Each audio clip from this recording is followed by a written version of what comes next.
Collective. I am Randall Ulyate, and I feel like saying like some cheesy superhero intro. Like with me, as always, is Deb. Deb, me. Deb, How you the doing? Deb, The Deb. the Deb. Ooh, I want to talk about names later. Okay. Okay. So, gosh, you could tell that we've been doing this for what, like 5 weeks now, just talking about the same topic and with each Uh-huh. other, that we're starting to get a little wonky. A little bit. So welcome everyone. Tonight we're going to be looking at part 3 of Cassandra Speaks, which, let me double check those page numbers here, which starts on page 211. It's called Brave New Ending, a toolbox for inner strength. And the Deb and I thought that a conversation of the shadow would pair nicely with this section. Yeah. She does speak about the shadow a little bit.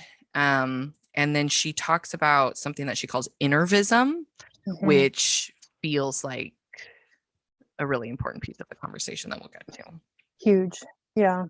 And I've actually begun using that in my classroom, and the results are amazing. And I'm looking forward to talking about that too. Oh, that sounds wonderful. Yeah, it's altered my teaching, and I think it's altered some lives. No, I mean, without sounding too dramatic. I mean, there are of course students that are just like whatever, like another assignment, but then there are those who do it, and well, we'll talk about it. But and your life. Yeah. Oh gosh. Yeah. This whole past year for me is actually the whole pandemic has been part 3 for me in my life. So I can talk a little bit about that too. On just some of the things that I've learned along my way, and some of the things that I've figured out that work for me that might work for other people. That's one of the things that she says as well, is that, not everything works for everybody, and you have to figure out how you can reach your own shadow and how you can reach your own inner self, which is perfectly, there's no real right way to do that, which is great. So I don't know, where do you want to start? Do you want to start with the book, or do you want to start with the shadow? You want to give a brief introduction to what the shadow is? I think that might be a good idea. Yeah. Anytime anybody asks me, like, how do you want to start? You know what I want to say. Let's start at the very beginning. A very fine place to start. Is it fine or good? I don't know. Don't quote me on that. I don't know. I'm just going to take a sip of wine. Get it, girl. I drink and I know things, but not this time. So this time it's me with all the books. Ooh, hit my mic. Ooh. And this most beautiful, important collection. I'm going to argue that I'm the one that recommended this to you. You totally did. And it saved me, because there's a whole chapter in here about something I need for my dissertation. Woo-hoo. Yay! Guess who it's by? Christine Downing. How'd you know? Christine Downing is Deb's dissertation chair. And she is also just one of the most knowledgeable, amazing human beings to exist on this planet. Went to graduate school at a time where women were not really doing that, while she was a stay-at-home mom of 5 kids and had great community support and her neighbors to help take shifts and get it done. And she was the first female president of the American Academy of Religion, I believe. She taught at San Diego State in their religious studies department, and Pacifica Graduate Institute was lucky enough to have her for several years. And she is retiring this summer. Good for her. She deserves it. Good for her. Good for her. Yeah. She's incredible. I mean, she is just a force of a woman. If anybody has an opportunity to look up a YouTube video that she's in, or her lectures, she's like Tinkerbell. She's like compact but full of fire. That's really a good way to put it. Yeah. Like, really, she has a really strong presence, and we really appreciate the opportunity to interact with her. I'm so lucky that we got to have her as part of our program. Right. And I had this book where I'm like reading stuff by her and didn't even realize that we'd be friends one day. I don't know if she'd call us friends, but I think so. I'm going to say it. Yeah. So before this turns into a, Chris Downing we retirement love party. Chris Downing. Yeah. Tell us about the shadow panel. Tell us I all will tell about you it. about the shadow. So in this wonderful book was the first place that I really was introduced to the shadow. During my first master's degree, I took some fabulous classes at San Diego State with Dr. Rebecca Moore. And we talked about how do we define evil? Can we even define evil? And the shadow is a huge, huge part of that conversation. I'm getting so excited to talk about this. You're like vibrating right now, you're just shimmering. So the shadow is a concept first really spoken about by Carl Jung, right? First really articulated by him. And what's his middle name? Is it Gustav? Yes. Is it Carl Gustav Jung? C.G. Jung is what we're supposed to call him. C.G. Jung. C.G. Jung. So for those of you who aren't in the depth psychology field, you will recognize his name as being spelled Jung, pronounced Jung, and probably not even pronounced that because I speak English and I'm not good at it. So the shadow.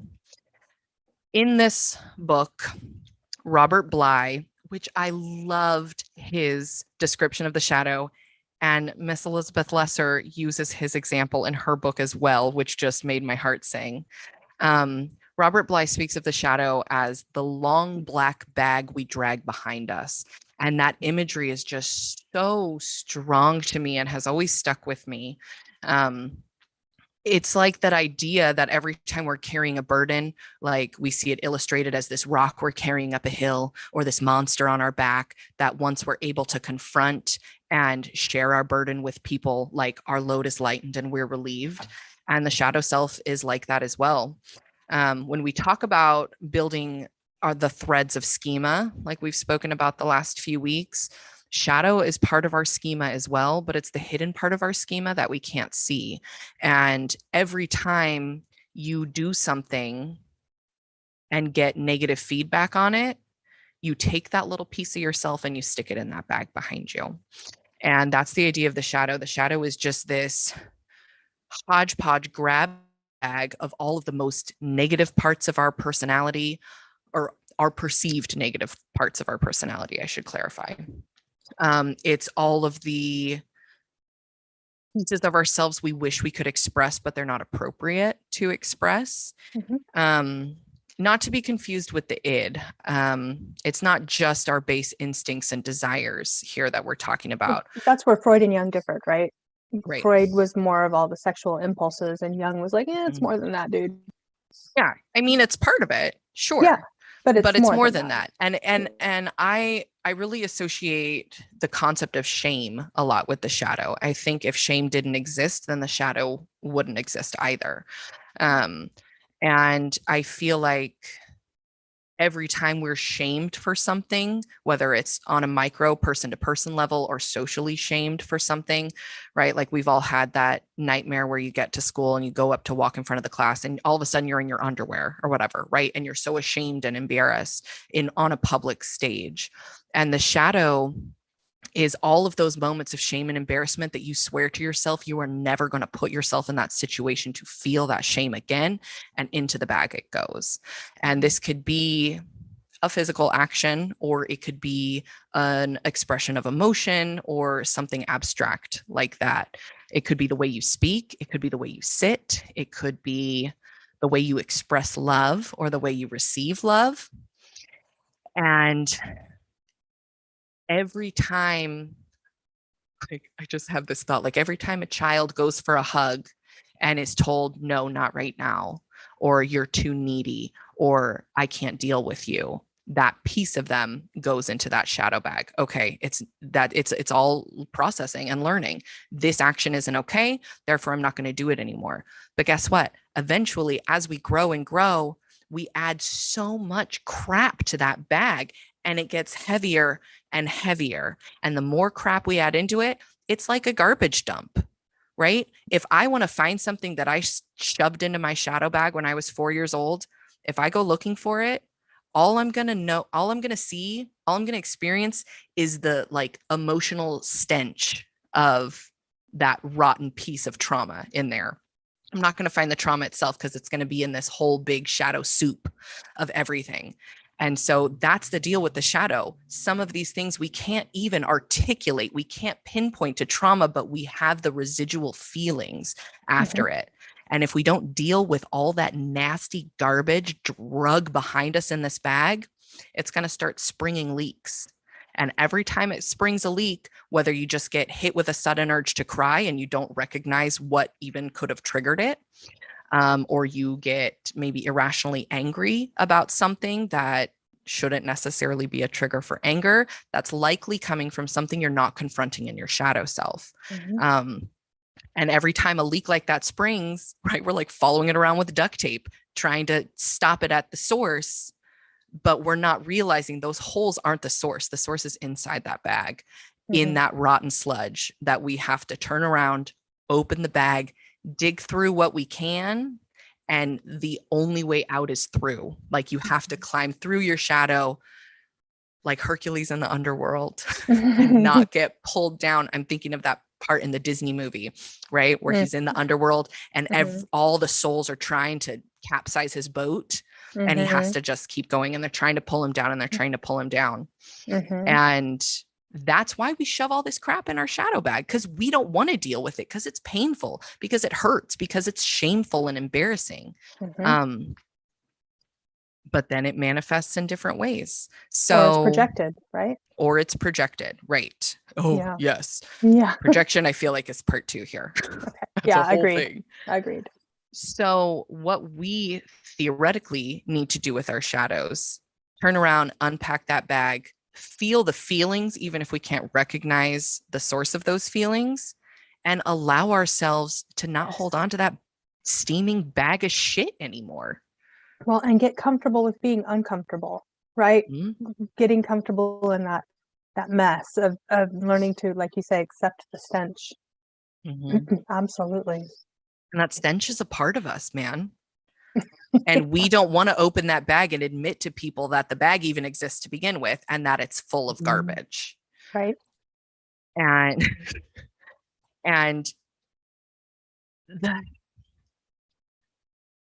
what am I trying to say right now about the garbage? Oh, I want to talk about Victorian literature, obviously. Well, yeah, I mean, naturally.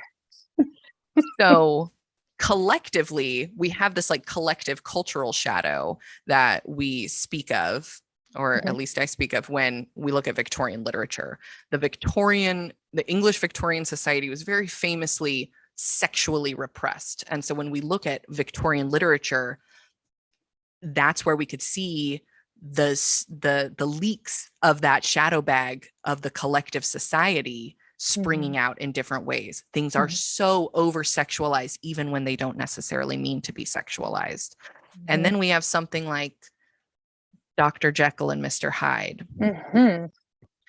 which is literally a story about a man and his shadow.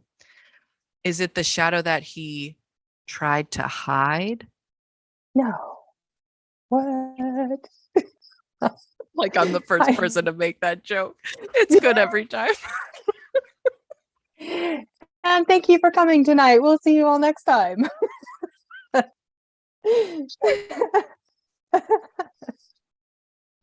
So never mind us. We're just English nerds. I think we might have crossed over into Geekland, but you know. I'm not going to start singing songs from Jekyll and Hyde, I promise. So I don't even have a cocktail for this happy hour. This is just like, hello, this is just myself. Show up with one and then you're just like, okay, fine, whatever. Ridiculous. So Dr. Jekyll and Mr. Hyde. If you haven't read the book and you think you might want to read the book, here's your opportunity to pause this broadcast because there are going to be spoilers for a 150-year-old book. 200-year-old book, something like that. Is it public domain? Whatever. Yeah. Victorian lit. So yeah, hop on the public domain. You could find this story for free. It's actually a really good book and it's really short. It's like 100 pages, maybe. It's a really like 80 pages. It's a shorty. It's Great Gatsby short. Well, I've never read that. I know, whatever. It's like 90 pages. So, I should read it. So, Dr. Jekyll and Mr.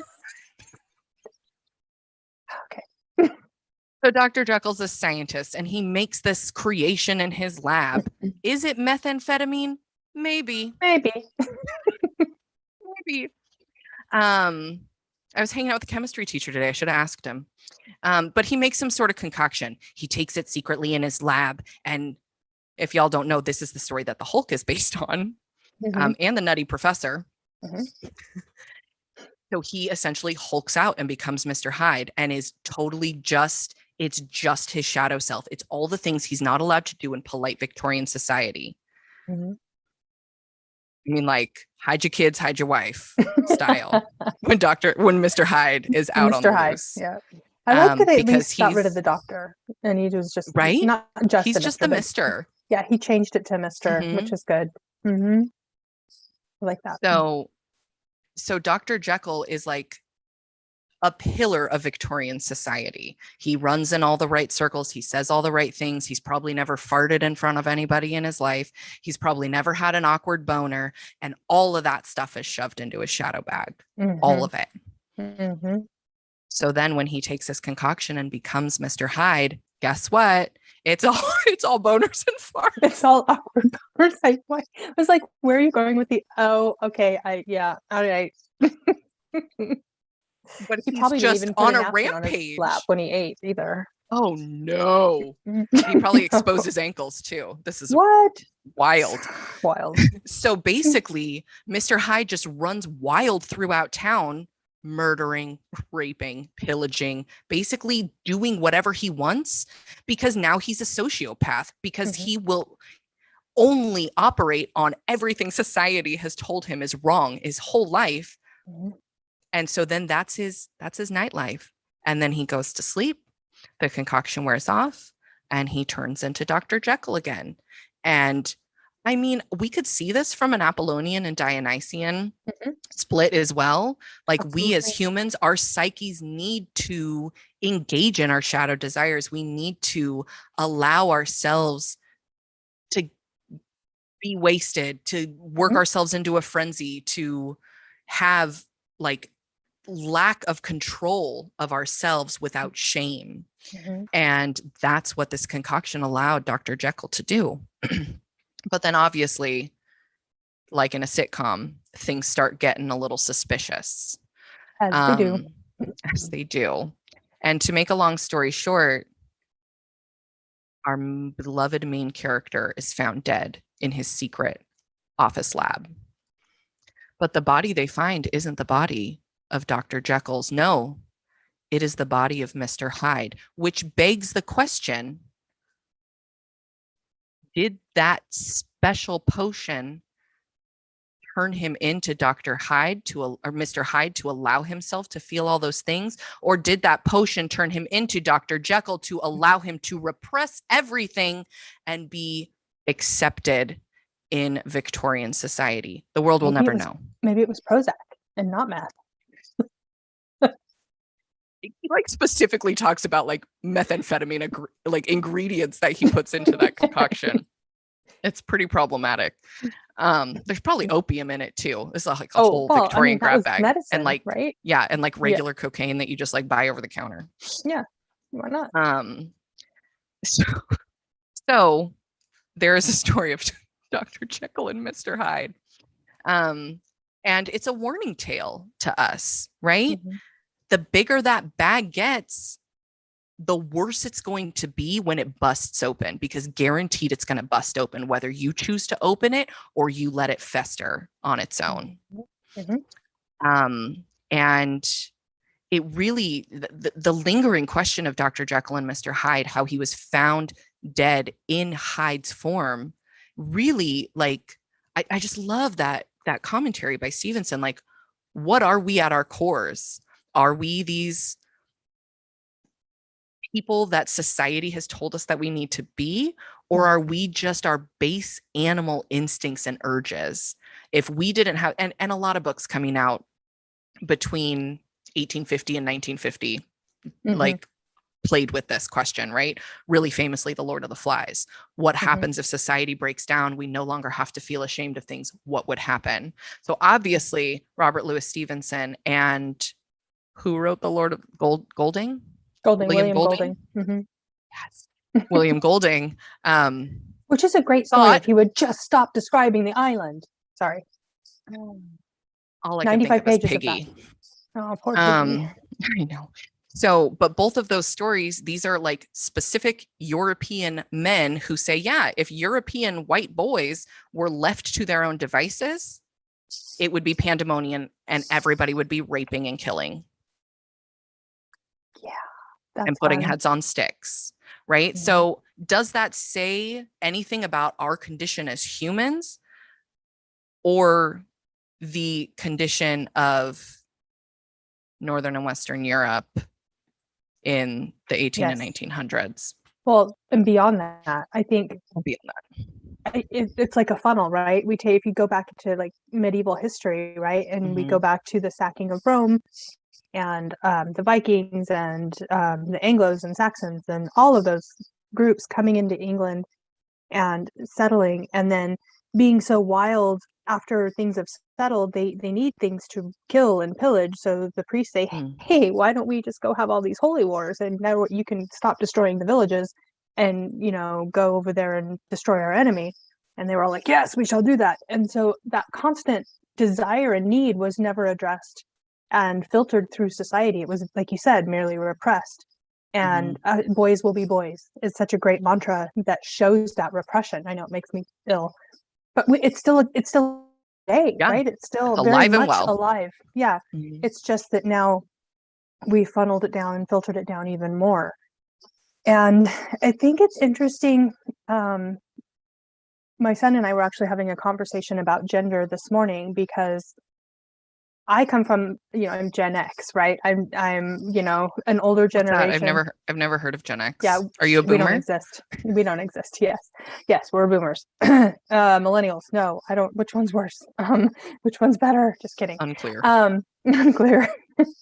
But, you know, I come from a very different generation when it comes to gender. And although I'm very open to learning and accepting new ways of expressing gender or lack of gender or absence of gender, my paradigm still exists. And so I come from a framed, you know, narrative. And I was talking about the projection, speaking of, is men typically repress their femininity, right? It becomes part of their shadow because it's not allowed in typical society to be or to have feminine qualities. So they project that onto females, but what they project is their idea of what femininity is. And then women, we've been wearing that for so long, we accept that idea of what feminine is through that gaze and through that projection of what male's definition of femininity is. And my son, God bless him, was like, I don't know what you're talking about. I wear nail polish and crop tops, and I go around and I talk about, wow, I wish I was big as that guy's. And that guy, I'm just like, you know what? That's good. I'm glad that exists in the world, but that has not been my experience. You know, but maybe Gen Z will save us in the gender wars. I don't know. At least in the gender wars. Well, look at that battle language that you're using to describe non-war situations. Yep, you're correct. This is a call-in straight from Elizabeth Lesser. Oh, yep, crap. It sure is. There it is. I have to go to the metaphor page. Where is it? Flip the script. Spaghetti-o. Page 261. Yeah. So yeah, it's like so ingrained in us. Oh, and completely. So now moving on to projection, the deal with projection is theoretically this long black bag you're dragging behind you exists in your mind, right? Obviously, we know that this is a metaphor. So theoretically, your brain still has all of that information that's in your shadow. You just can't consciously access it.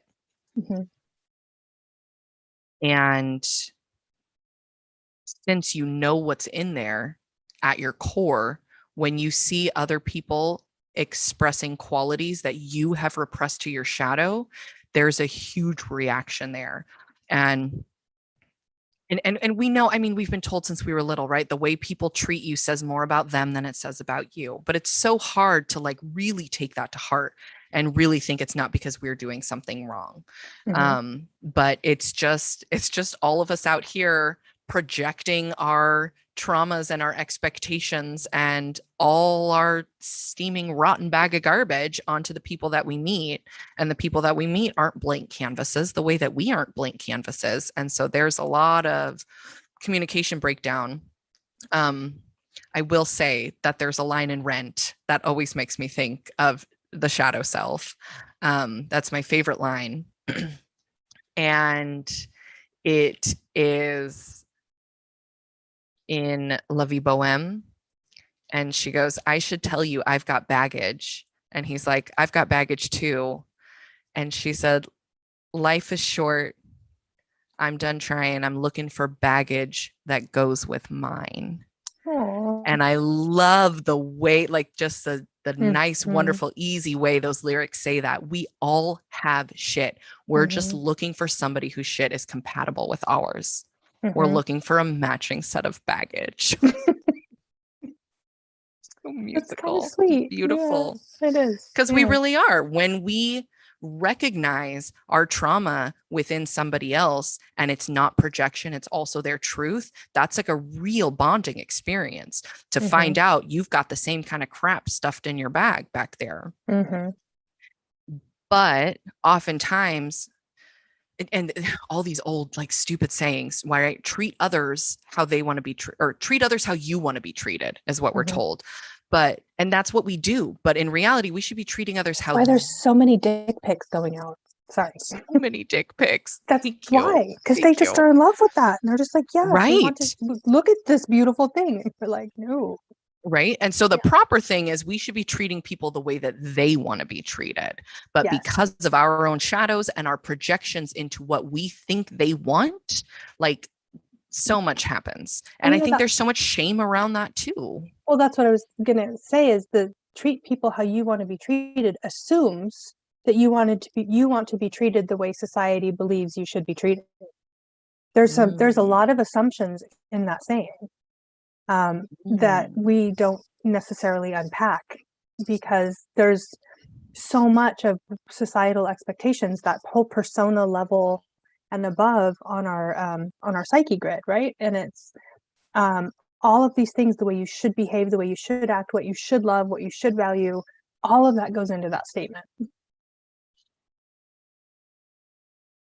So there's a lot there too. So I like yours better. There's a lot there to be treated. Yeah. And there's a lot there with the unpacking of how we express our gender, how we express our sexuality. So many pieces. And this is why we say media, we say that representation matters and representation is important, because if you only see one right way of doing things and you don't fit that one right way, especially when it's something you can't control, like the color of your skin or the genitals that you have or whatever it is, it makes people want to change and want to stick these tangible pieces of themselves in their shadow where they can't. Yeah, absolutely. And it's abstract stuff too, right? Like I was saying, the way you express your sexuality. Sure, people can hide their sexuality. They could shove it down in their shadow, and we see this happen in Hollywood all the time, right? Yeah. Like, who is it supposed to be? John Travolta? Oh, now we're going to gossip. Has been like going to bathhouses and getting special massages from male masseuses that supposedly are signing NDAs. I didn't know that. I mean, there's always been rumors, those little rumors that. Those kinds of things where how sad it wouldn't be socially acceptable, or he feels it wouldn't be socially acceptable if these rumors are true, to come out and live his truth. But instead, it's shoved down to that shadow side of himself where it is, or we see it with politicians all the time. Lady G. No, okay, this is the one time I was proud that I had a Twitter account. Like literally the one time. Well, not the one time, but like in general, the one time. When the story broke that Lindsey Graham was having sex with young boys, and he was going by the name of Lady G and all of these things, and whatever.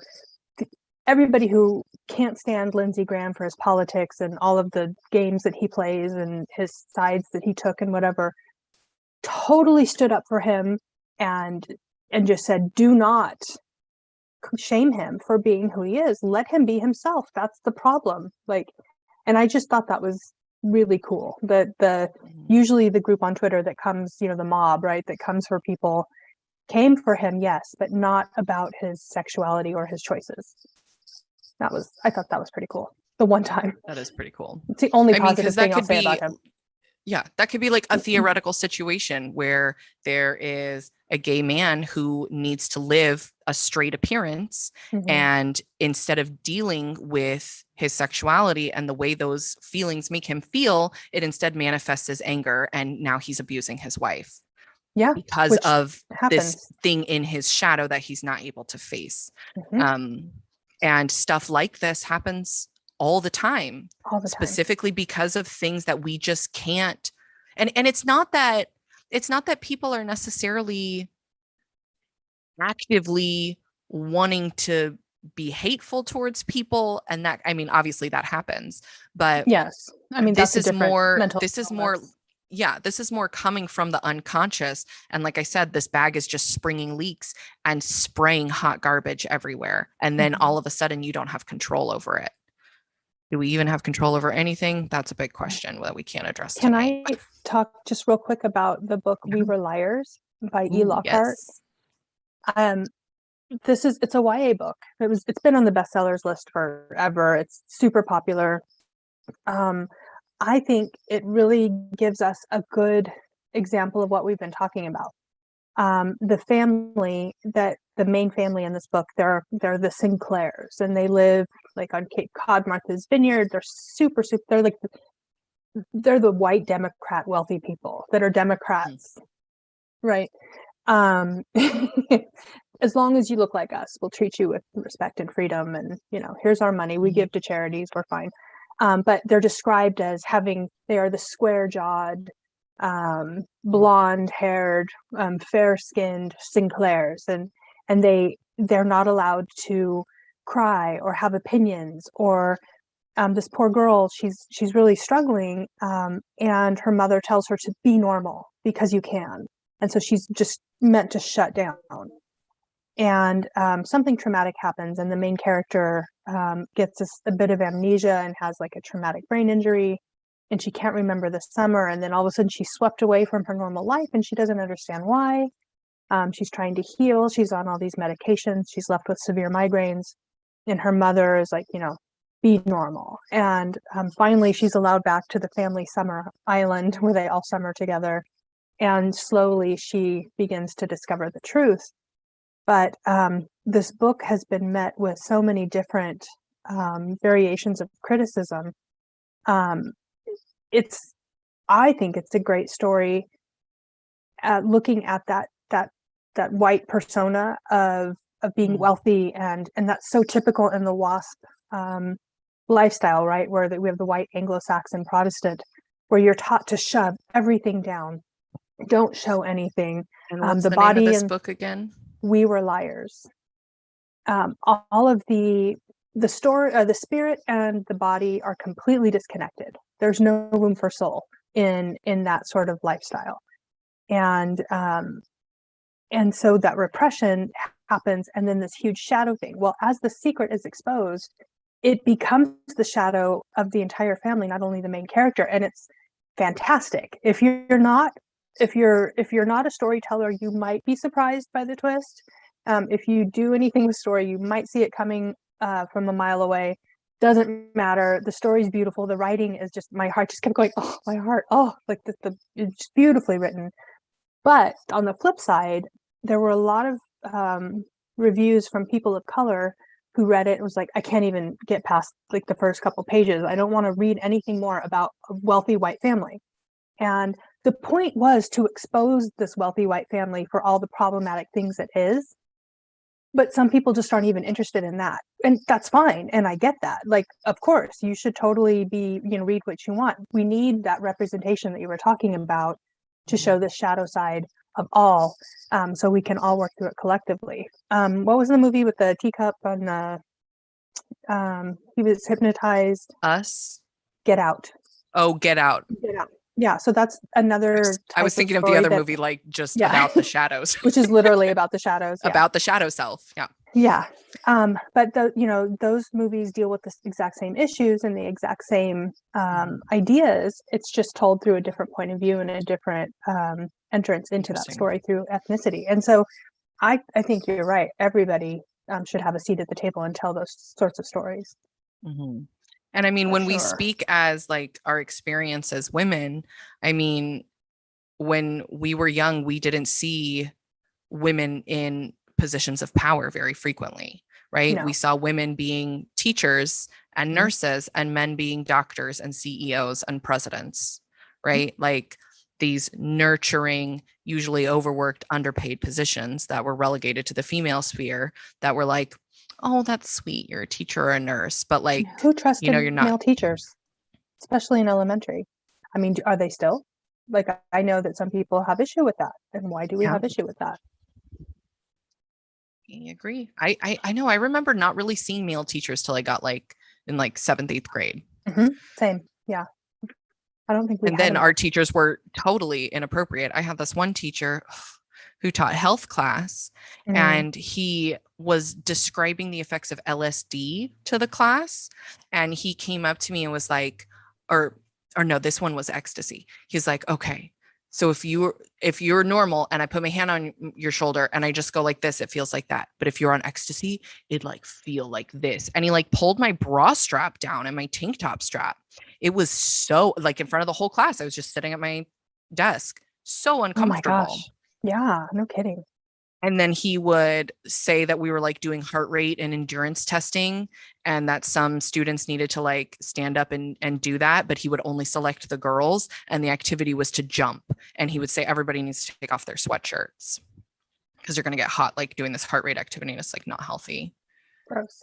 Okay. That's gross. Real gross. Yeah. I had a 7th grade teacher. One day I wore, it was the 80s. Please forgive me. Like a really high collar with like the ruffle and like these big, like ruffly shoulders, but it had like this whole lace front right here. And it just sort of came down and you could just kind of see cleavage, whatever 7th grade cleavage there that existed. And I wore it and I just felt really uncomfortable because he was leaning over so close. So I kind of just did this. And he looked at me and in a voice loud enough for the whole class to hear, he says, if you don't want people looking, you shouldn't wear it. This was at a Christian college or Christian middle school. Well, let's talk about the shadow and religion. Yeah. Oh gosh, we don't have enough time. Okay, well, here's a really great illustration. Let's just use this as an allegory for the shadow and religion. Okay. For men. Okay, I'm gonna let you take that sip of wine first.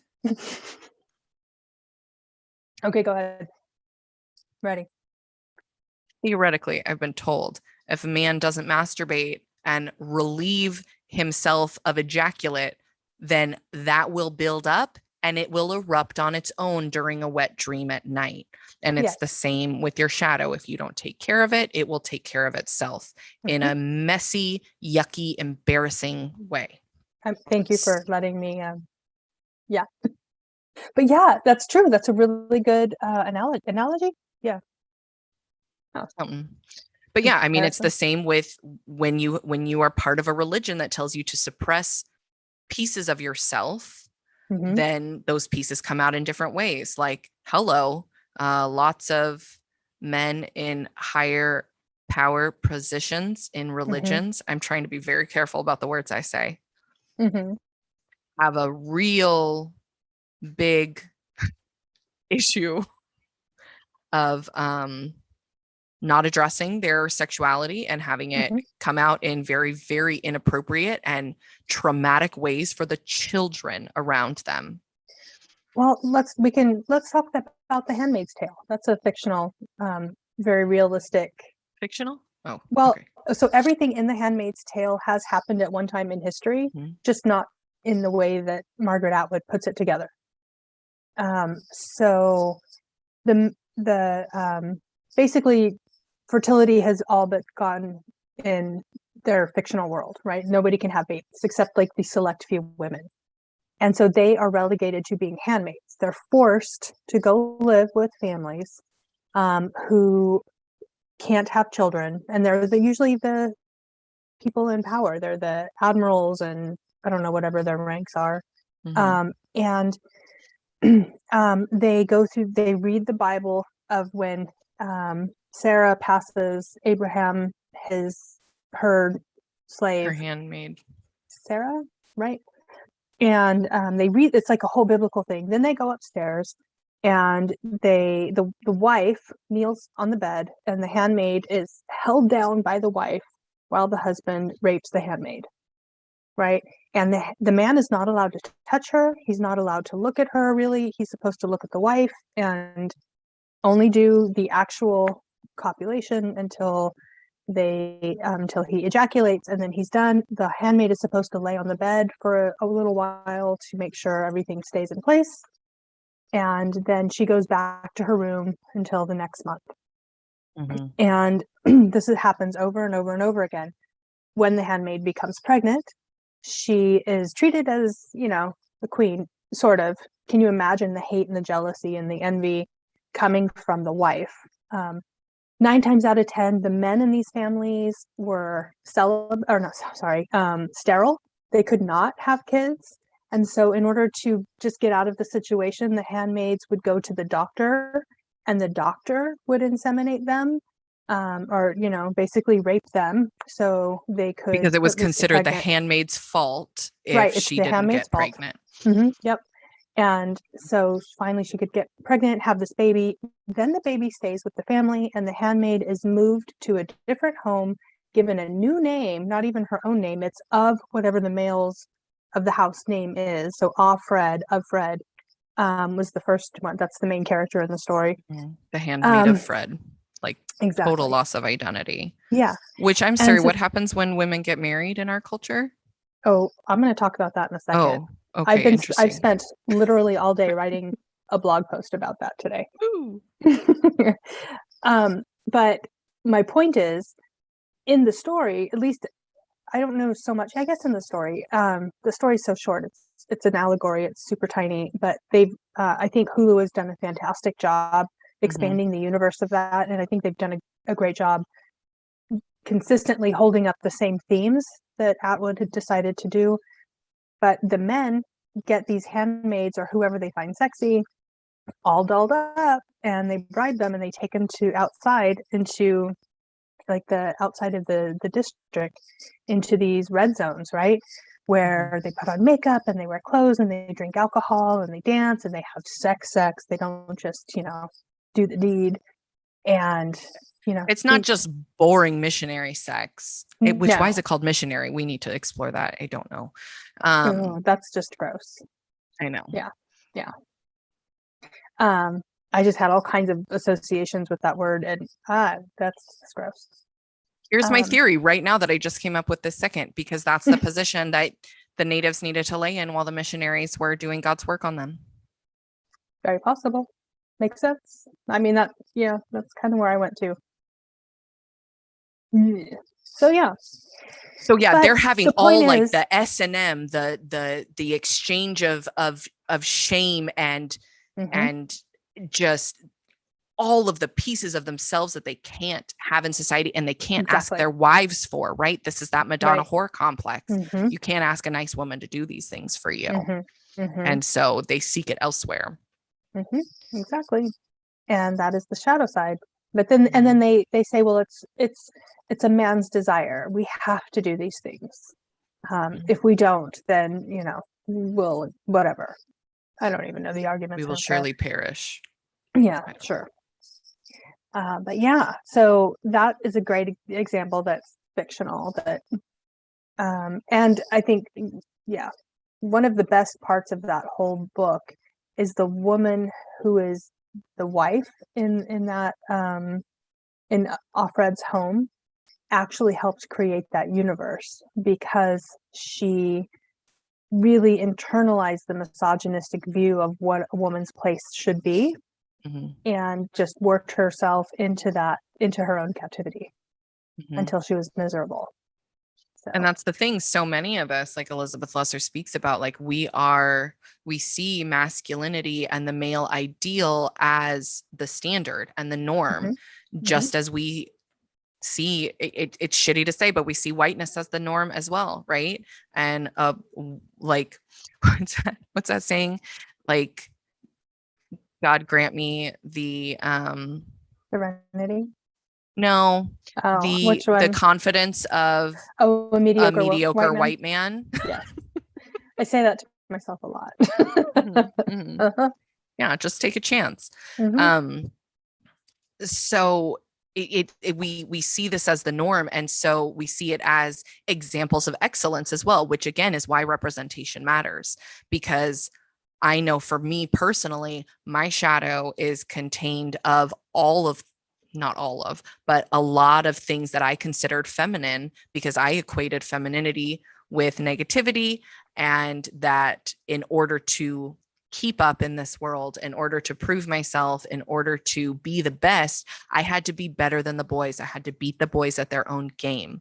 And of course, like we've talked about, I've played traditionally male sports most of my life. So that was something that was in my head all the time. If I show up to this hockey rink right now and I don't beat them, then they're not going to say I'm any good.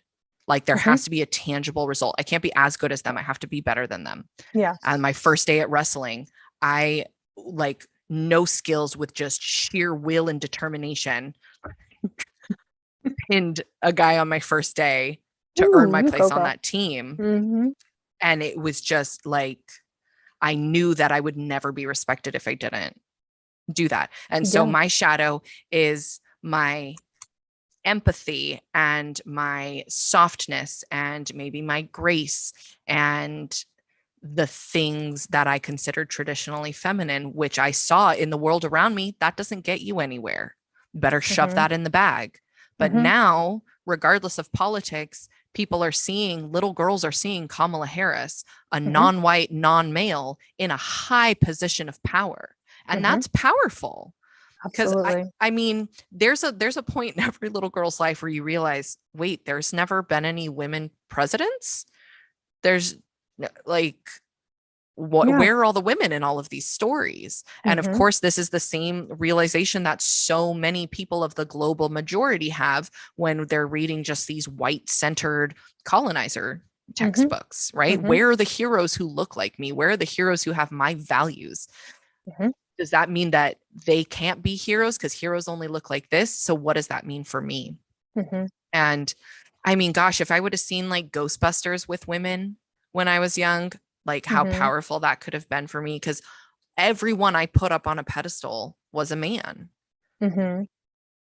Like even a comedy pedestal, like I loved Mike Myers and I loved everything he did. And God, watching Austin Powers now or Wayne's World, that is so sexist and problematic. But I like incorporated that as part of my personality. Like Elizabeth Lesser was saying, like, you got to be the cool girl, and we pretend to be the cool girl. And then where does that lead us? Because we realize that we're not really the cool girl, right? We're trying to be, because we have these pieces of ourselves in our shadow and we're projecting onto our potential partners what we think that they want. We're trying to anticipate their needs and make ourselves into somebody that is worthy of love and affection. I was raised by a second wave feminist who was aggressively feminist, and she was a single mom, right? And she threw a whole ass typewriter at her boss once when he, we'll just say, made an inappropriate gesture to her. And the greatest part was where he was standing was their wall of windows that was behind him. And so when she threw the typewriter, he moved it and went through the window, and he had to pay to have all that repaired. But she used her feminism as a weapon almost. It was still very much wrapped within the patriarchy, right? And I think last week when we talked a little bit about Athena and Athena's full acceptance of those masculine qualities and her unabashed like just her ability to use them and not apologize for them made me think a little bit of my mom. I'm in the process of taking back my birth name, my last name, not because of anything that has happened in my private life or because I hate my married name, but I've gone through, like I said, I've been going through this whole part 3 for a while, and I've figured out who I am. And when I was young, my mom's aggressive feminism made me kind of hate my feminine side too. Like I hated the color pink aggressively my entire life. Yet if you look behind me, there's a lot of pink now and a lot of soft colors. I started wearing dresses. I don't know. There's this stuff coming out of me now that I'm okay with and I actually enjoy and can admit to say I, feel good about this. When I was about to get married, I went to my first husband, I was playing around with the idea of keeping my maiden name, and I'm going to say maiden name here. And that has a lot of implications on its own, right? Maiden implies virginity, naivety, wholesomeness. You're being given to your husband, to matrimony, and matrimony means becoming a mother. So if you're leaving your maidenhood and going into matrimony, that's literally your existence, right? And my dad, I was like, yeah, I might keep my maiden name. I don't know. I knew I wouldn't because that's not what society would expect of me. And I was really, really trying super hard to fit into a box of what a religious wife might look like in my culture. And I mean, I had the haircut and everything. And so he was like, it doesn't matter what name you have. You either keep your daddy's or take your husband's. And literally my entire identity was swept away at that moment. And I'm sure he probably didn't even occur to him the weight of his words and what they had on me.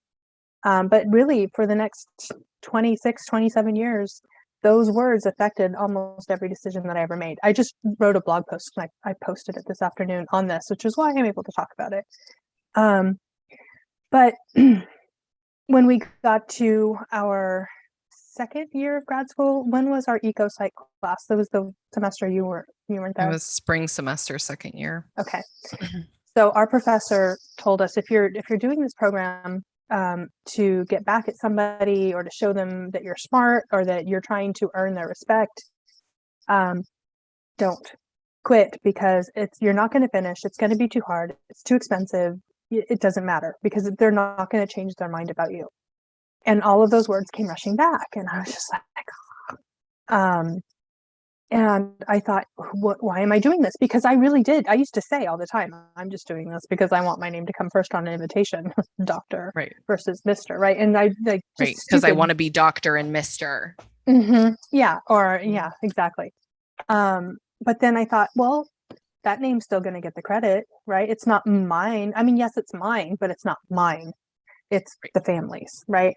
And again, there are certain cultures that's the norm and that's fine. And I, that if that's okay with you, then cool, like do it. I support it.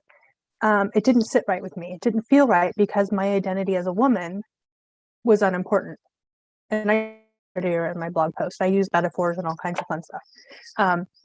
But I really had to do some deep soul searching. And then it came time, I wanted to be a writer. We were nearing the end of our PhD program. I had to start thinking about my dissertation. And that imposter syndrome came flooding in, and I couldn't do anything. I couldn't write. Everything I did write was crap. It was awful. And if I did succeed and I got something, it wasn't real, because if I got it, it couldn't be that good because I wasn't that smart or I wasn't that impressive. So everybody could do it. And I really, really struggled with that. And I hired a writing coach, Heather Demetrios, who is fantastic. And if you want her information, let me know in the comments and I will send you her information. And she started me on a meditation practice, which was new to me. And it seems, like she said, very simple. like Elizabeth Lesser says, it seems like the simplest thing to do is to sit and be still and focus on your breath, but it is one of the hardest things I've ever done. I started with 5 to 10 minute guided imageries, which you can find on YouTube, which are great. They guide you through the meditation. There's music and there's a voice to focus on so you can keep your imagination going. It's not quite meditation, but it's a really good place to start if you're brand new at it. And eventually worked my way through being able to sit and meditate and just let things be. And things started making sense to me a little bit. And working through the imposter syndrome, like when you proposed these chats on Monday night, I was like, no, people are going to think I'm stupid, that I don't know anything. What do I know? I can look at a book. They can look at a book. What's the difference? And Heather walked me through it, and I walked myself through it. And I was like, okay, I'll just try it. And these have actually been really, really cathartic for me and helpful for me to understand that I do actually have a voice and that I can say something and someone might get something out of it. It's been nice. So getting back to the name thing, now that I have a literary agent that has some ideas on where my career might be going, we started talking about identity and what that means. And I was not sure. And she mentioned that I might look at my birth name. And I don't want to say maiden name because I want to talk about it as the name I was born with, the one that gave me a clean slate when I was brand new. And there were zero expectations on me other than being a baby, which sounds fantastic right now. And I said, I don't know. It feels weird because, what about my husband? What about, all the other things that I've done? And so I sat with it. I meditated. There's something you can do if you're not sure about a choice that you've made or that choice you need to make. Even if it's as simple as answering the phone, listen to your body. What is your body doing? Like, is your stomach clenching? Is your heart racing? What's happening in your body? How do you know that this is a good thing or a bad thing? And so I sat with that and I asked my body, I was like, what do you think about taking this name? And I'm not kidding you. The right side of my body, right underneath my rib cage, just got so warm, and it was such a glowing feeling. It's a weird, I don't know how to explain it. It was super like it just grew from there. It was like a bloom. And then it remembered that the Buddha, when his mother was about to, when she was of giving birthing age, she had a dream that a huge white elephant with huge tusks came and visited her, handed her a white lotus, and entered her through her right side. And then 10 months later, a branch lowers itself, she holds onto the branch, and she gives birth. And the child that was to become the Buddha is born out of her right side, which is where the heart chakra is. And in mythology, we also call that a virgin birth. It is a clean birth. It is a birth of pure innocence. And I thought, oh my gosh, I think that's what I'm supposed to do. That's what I feel. I feel like this is my own reclamation, my own claiming of my true self. And so I'm working on doing that, and you'll probably see a different last name coming up for me. That's kind of takes in that whole part 3 of going, doing the inner visum work, working on meditation. I love the do no harm, take no shit. You have your house. Yeah, I know, right? You've got the heart, it's at your heart chakra level, and then you have the stop, right? Which is fantastic. And really believing in yourself, flipping that script, asking yourself, the hard questions of who are you? How does this make you feel? Do you want to do this? Is there profit, not profit like capitalistic profit, but emotional, maybe resonance is a better word, for you to do something? If not, and now this obviously doesn't go toward every little thing. We can't just blank slate it. We all have houses we have to be in and food we have to eat and things like that. But we can begin to make steps toward the life that we want. When I quit my job as a high school teacher a couple years ago, I was terrified. I had no idea what was going to happen. And I mean, so far it's working out, and I've been lucky in a lot of ways. But I think a lot of that too has been my mindset change, has allowed for things to open.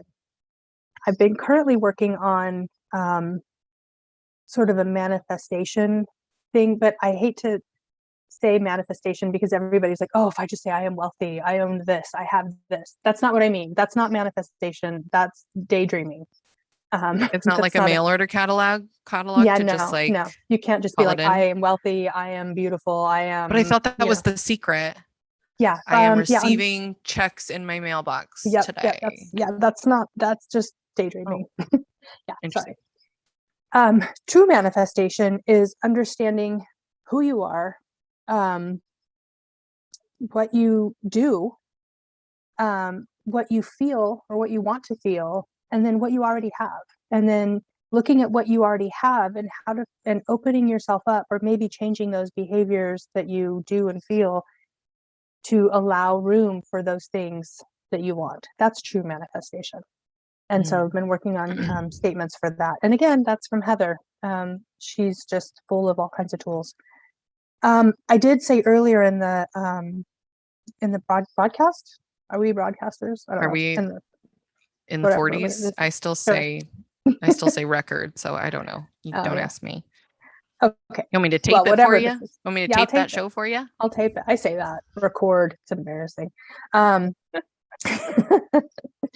I did talk about that. I do meditation with my students, and at the very beginning of the semester, it's usually just with my 1A and I initially started, it was only with my composition class because I wanted to take some time, give them 5 minutes, maybe 10 minutes of a break to stop. We start with guided imagery, of course, and I walk them through things. I give them time to imagine, and I have them react to it in whatever way they want. When they're done, they can draw, they can write, as long as they're doing something with it.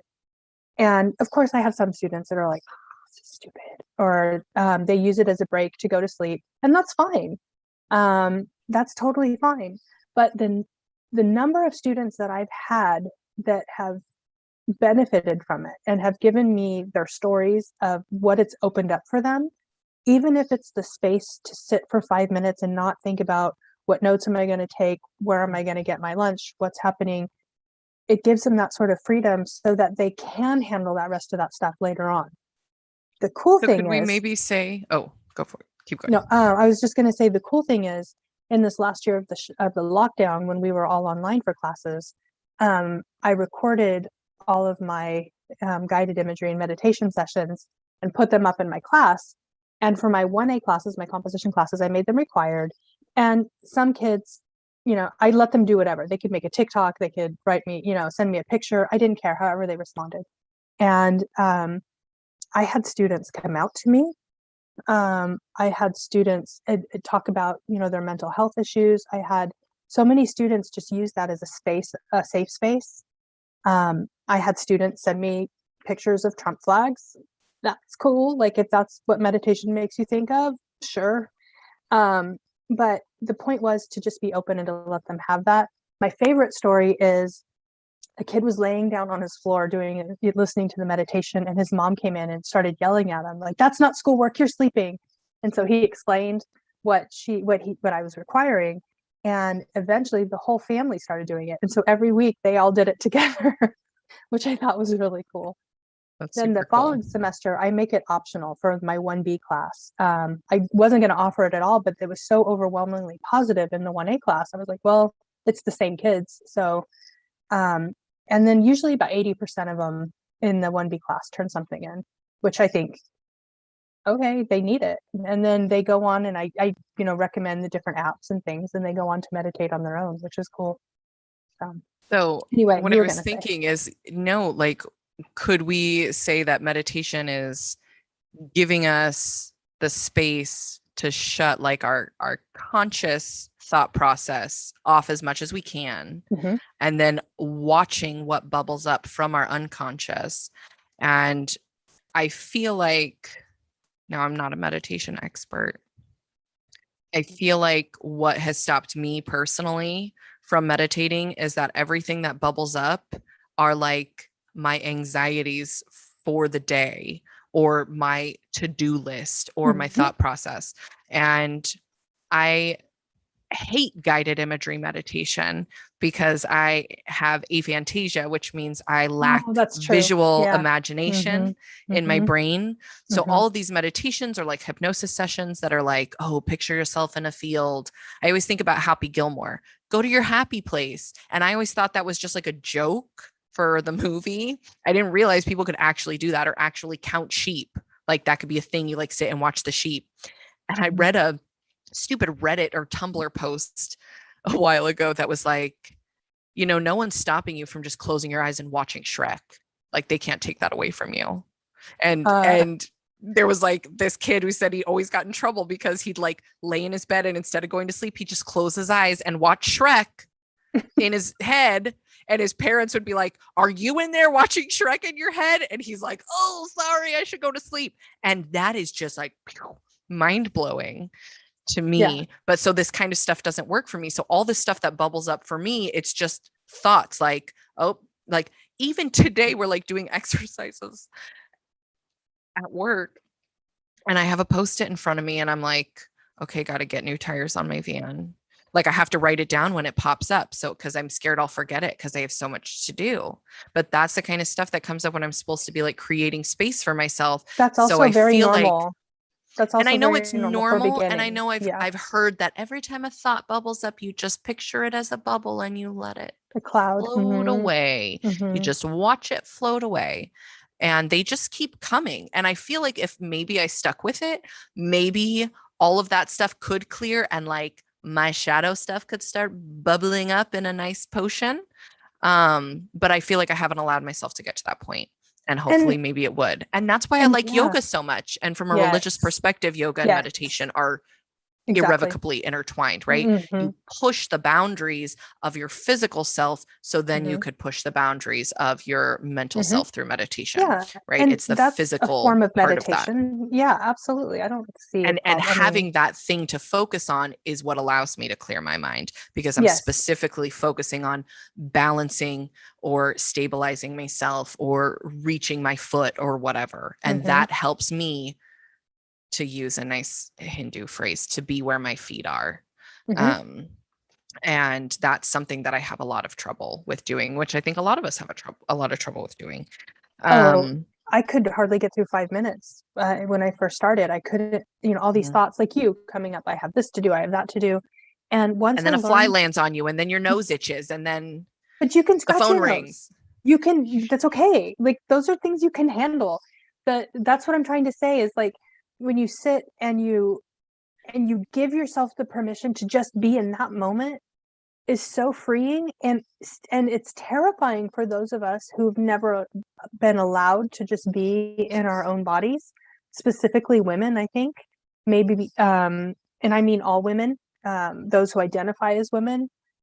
It's terrifying to not be allowed to be who you are in your own body, and we're not comfortable with it. It's that projection of that male idea of femininity. And learning to sit and be comfortable with yourself in your own body is the hardest thing I've ever done. And I'm still not good at it, but I'm better at it than I was a year ago. And it has opened up so much for me in terms of being comfortable with myself in other ways. There's just no way a year ago I could have done anything like we're doing right now, live. There's no way. So yeah, I think this book has been a gift. It's been a great way to open up dialogue with other women, which I think has been fantastic. Yes. It's been a great way to explore not only our own personal shadows, but our collective shadow as both women and as members of the same society. Yeah, it's been a fantastic experience. And maybe people will start to, or maybe you'll get to talk about other things besides this. Maybe. Well, I'd like to pivot this conversation away from our personal experiences, which are super valid and obviously really interesting for everybody to listen to. Sure, of course, duh. Yeah. But to talk about the shadow in literature and film, because this is something that my students always like their favorite part about the shadow, right? Because then it doesn't involve your own shadow work. It involves shadow work on fake people, characters. Sure. So we have a really great representation of everything the shadow is in so many characters. We've got Batman and the Joker. We've got, famously Stephen and Damon Salvatore. Yes. Of the Vampire Diaries. Famously. We have Louis and Lestat from Interview with the Vampire. And y'all know I'm just going to talk about vampire stuff, right? Luke and Darth Vader. Harry and Voldemort. Yeah. And a little bit of Draco Malfoy. Sure. Yeah, I mean, there's micro archetypes and macro archetypes in Harry Potter. So in when series, So when we're talking about this big concept like the shadow that might be hard to comprehend, a super easy way is to look at these pairs of characters that embody different characteristics and are tied to each other but are polar opposites, right? Or then you see a character like Wolverine, who is like really shadow operative, but he still hasn't fully like accepted it. He's just dove right in and he's like full Mr. Hyde, which says something about my trauma and what I'm attracted to and, whatever, because I love me some Wolverine. Okay. I know, shocking, right? The most problematic one. I haven't seen Not Captain America. I haven't gotten to Wolverine yet. Okay, well, I just finished Ant-Man. I think that's the last one I watched. I'm going through all the Marvel movies. Yeah, it's not a choice. Matthew's making me. Yeah, I won't do that. Yeah, I won't do that. Yeah. That's the only reason I'm not having more kids, so I won't have a son that makes me watch Marvel movies. That's a good idea. Stop now. But yeah, so we have these shadow characters, and they're these like archetypal, we can call them foils, opposites of our main character, and they embody all of those characteristics that our main character could never participate in, right? Like, I was gonna say, like, you won't find Superman at a brothel in the middle of the night, but maybe you will. I don't know. I was originally going to say that about Batman, but I'm like, well, Batman's a billionaire and you never know what he's up to in the shadows, he's an anti-hero, so he is kind of a shadow. He's got his own shadow. Yeah. He becomes a hero, but he starts out as an anti-hero. Because it's for selfish reasons. Yeah, it's all about vengeance, but I mean, what isn't for selfish reasons? Are we going to go into altruism now? Because you can never be fully altruistic. The hero... No, except that's true. The Giving Tree. Oh, yeah, that's an awful example. In the hero's journey, the hero has to sacrifice his own personal desires, and it's the shadow who is doing things for their personal desires. So if you put them together, the hero is supposedly bonding with these personal desires in a healthy way, or he kills them and then he totally buries them. And I think it says a lot about our society and what qualities that we value. I mean, we say that we value collectivism, like in our superheroes, right? What are our superheroes there for? To borrow a slogan from our enforcers, right? It's to protect and serve. It's to serve their community and want nothing in exchange. And that's really difficult in a society like we have, where we really need to set healthy boundaries in order to preserve ourselves and to take care of ourselves. And without these boundaries, like, we can't be superheroes because we do have shadows, and it's not just the villain that we're fighting, right? It's within ourselves. And I just can't get over the fact that these superheroes are applauded for prioritizing their community over their own well-being, but that's not what we actually That's what we say we value in our culture, but that's not what we actually value in our culture. Well, that's why every now and then, and these are my favorite superhero movies, is when society turns against the hero.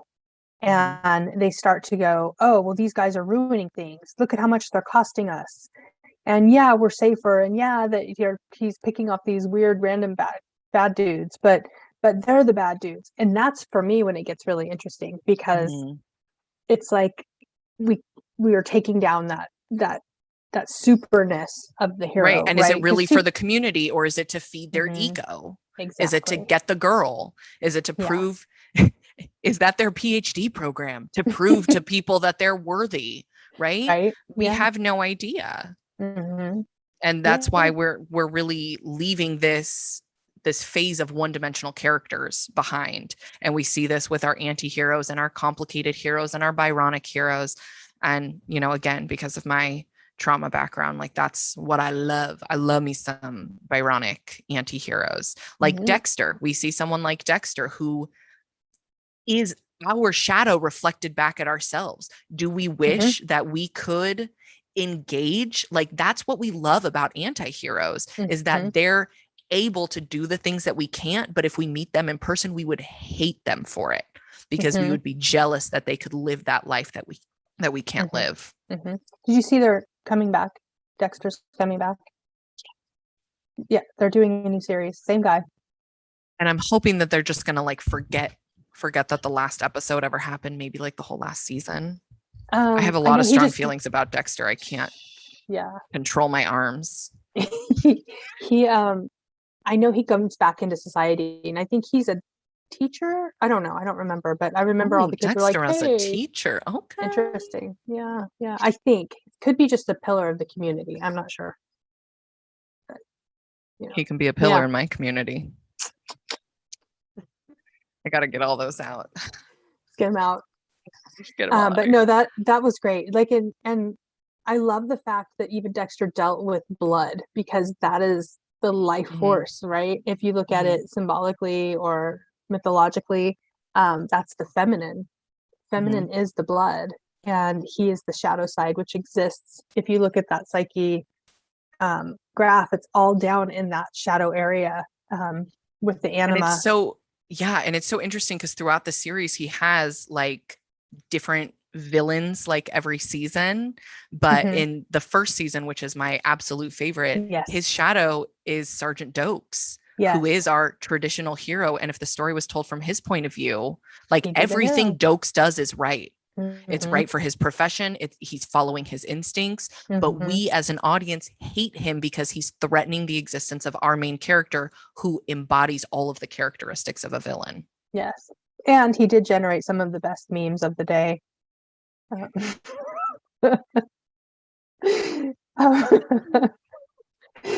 Surprise. Spoiler alert, we don't see Dokes after season 1, which is a huge shame because he was a really good foil for Dexter. I mean, like, just such a great adversary. And then we get the brother, right? That I'm thinking like, that's like my favorite. The shadow, our collective shadow once removed, right? Like he's doing even like a deeper dive than Dexter. And it's such a different kind of shadow than Dokes. Yeah, because it's his brother. Yeah. Hi, there's my dissertation. How you doing? Hey. Am I going to get off this broadcast and watch Dexter tonight? Yes. No, because Darcy and Stacy is on. I can't believe I just said that live. Don't worry about it. It's horrible reality TV. And it's about twin sisters. It'd be good for your dissertation. Oh, great. Yeah. Can we talk about President Snow and Katniss? Oh, yes, we sure can. I just finished reading. I didn't just finish. I read it last week. Audiobooks are the best, by the way. I could never read them. I never thought I could read audiobooks. Can you say read audiobooks, listen to audiobooks? I count it as reading. Because I always tried to do it for academic books, and sorry, not happening. But for fiction, fantastic. Because I can clean house or do whatever else I need to be doing while I'm listening to the book. And anyway, I listened to that book, and it was all about Snow's. It was his origin story, and I was very nervous it was going to be a redemption arc, which that seems to be the new thing, is all these villains are getting redemption arcs, and it just pisses me off, frankly. Is it new, or did VC Andrews start doing it in the 70s? Just food for thought. Well, sure. Yeah. But, okay. It's a revived tradition. We'll say that. With all these Disney characters getting redemption arcs. And I thought Snow was getting one, and he doesn't. And it's so well done, because it shows how he turns into the character that we see in the Hunger Games, and why he so violently comes for Katniss. And all of the things in his own shadow that Katniss triggers. And that is the true, I think that is fictionally the true value and the beauty of a good foil character of the hero in the shadow. Because if you were telling the story from the shadow's point of view, the evil in the story, in Katniss' story, Katniss would be the evil. She would be the shadow. She literally is Snow's shadow.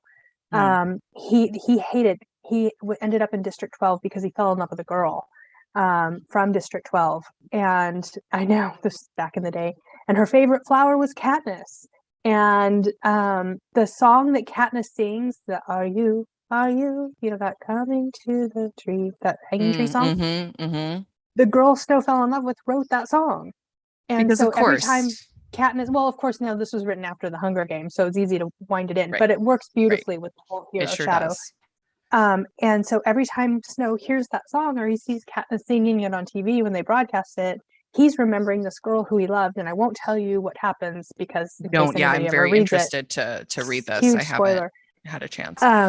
But you just go, oh, and it's so good. But yeah, I just that's the thing. It's really so much easier. Complex. Yeah, it's so much easier to see these in our fictional characters, and it's so difficult to see it within ourselves. Like, hopefully, like we've talked about this a little bit before, hopefully we see ourselves as the hero of our own story. Hopefully we're not relegated to somebody's sidekick or somebody's fleeting love interest, or God forbid, a background character, right?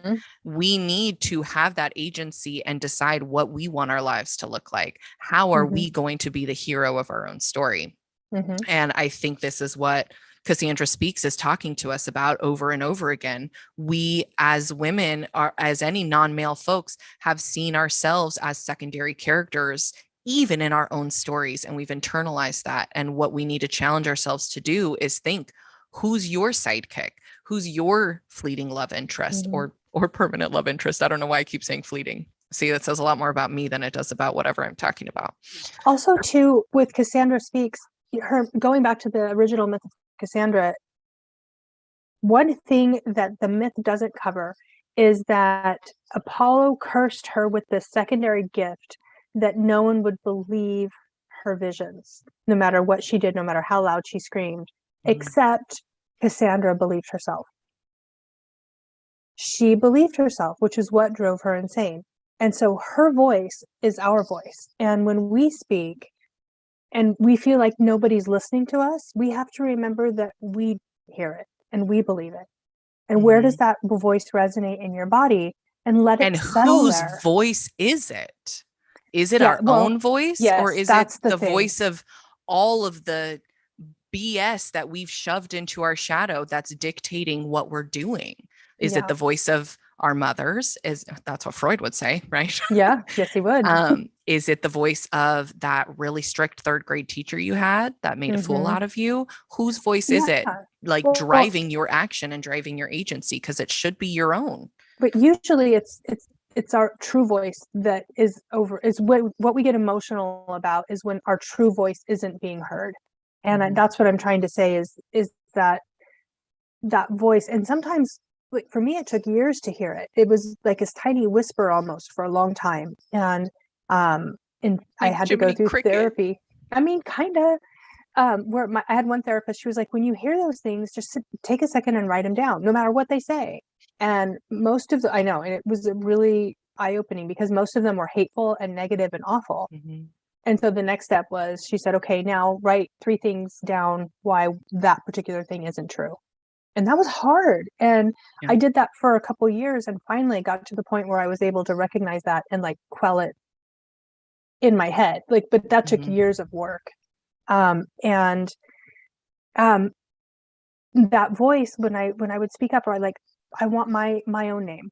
Like when my dad said that to me about long ago, I was like, I want this or I want that. I need to be seen for this. And oh, you don't like that. What are you doing? Oh, you don't want that.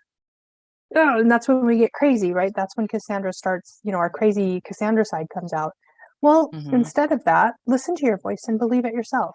There is a strength in that silence. There's a stillness. It's almost the eye of the hurricane where that stillness comes in. And once you start speaking from that, people will listen. And that's what I've noticed is you're a teacher, classroom management number one. The louder you are, the louder the class gets. The more you yell for them to be quiet, the wilder they get. How you get a class still? You sit and you just wait. And then they're like, oh, and that's all you have to do. What did I miss? The stillness works.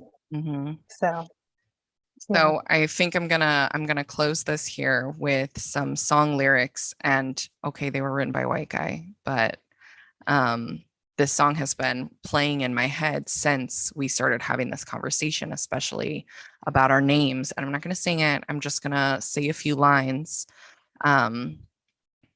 Like the north wind whistling down the sky, I've got a song. Like the whirlpool whirl and the babies cry, I've got a song. And I carry it with me and I sing it loud. If it gets me nowhere, then I'll go there proud.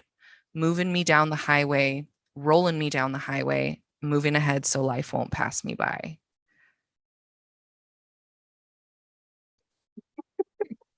And if you're unfamiliar with the song, that is I've Got a Name by one Jim Croce.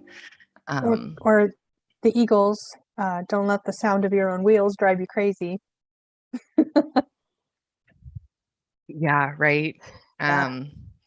So oftentimes it happens that we live our lives in chains and we never even know we have the keys. Come on, Eagles. Come on, right? So good. All right. Well, on those wonderful notes, thank you all for joining us. And I'm really excited. We're doing a back to school happy hour special on August 30th, where we're assembling a panel on student loan debt. So that's going to be really great. We have an episode coming up with a DO doctor. And she is going to talk to us about all sorts of things. And she goes by Ask Dr. Mom on Instagram. So you can go check her out before we broadcast. And yay. I'm like sad this is our last Cassandra Speaks session, but will it ever actually end? Doubtful. No. Yeah. It's going to keep bubbling up in ways we don't expect. All right. Have a wonderful evening, everybody. Thank you, Deb, for joining us.